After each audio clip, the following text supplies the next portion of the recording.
Star plus के serial ये रिश्ता क्या कहलाता है में अभीरा ने वापस लिया अरमान से अपना लकी चार्म।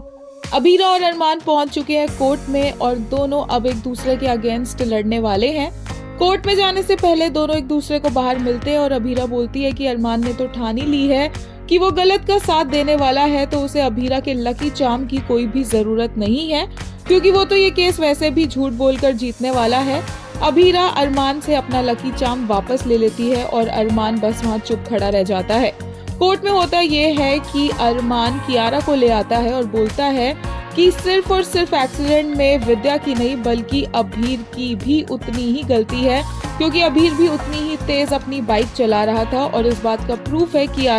कियारा बोलती है कि वो अभीर के पीछे जाने की कोशिश कर रही थी और ऑटो से उसे फॉलो कर रही थी, लेकिन अभीर ने उसे देखकर इतनी तेज बाइक चलाई कि वो अभीर को फॉलो नहीं कर पाई। इससे अरमान ये प्रूव कर देता है कि अभीर की भी गलती थी, लेकिन तभी वहाँ पर अभीरा देखती है कि विद्या की हालत कितनी खराब है और वो कुछ नहीं कह पाती, इसलिए दूसरा वकील खड़ा होता है अभीरा के साथ वाला और वो विद्या की गलतियां प्रूव कर देता है और विद्या का वहाँ पर ब्रेकडाउन हो जाता है, जो चिल्ला कर बोलती है कि हाँ उसकी गलती है, उसने उस बच्चे की जिंदगी बर्बाद कर दी, उसकी वजह से वो बच्चा आज चल नहीं पा रहा और वो सारी गलतियां एक्सेप्ट कर लेती है, लेकिन एंड में बोलती है कि ये सब कुछ उसने जानबूझकर नहीं किया। फूट कर वो वहाँ पर रोती है और अरमान उसे संभालता है और फिर वो पुलिस कस्टडी में जाती है और सारा परिवार विद्या को संभालने की कोशिश कर रहा होता है। अभीरा भी विद्या की हालत को देखकर बहुत परेशान हो जाती है क्योंकि वो नहीं चाहती है कि विद्या के साथ कुछ गलत हो, लेकिन वो अभीर को इंसाफ भी दिलाना चाहती है। बाहर जाते ही विद्या बेहोश हो जाती है और अभीरा उसके लिए पानी लाती है और अरमान अभीरा को दूर करके कहता है कि अब उसे गिल्टी क्यों फील हो रहा है,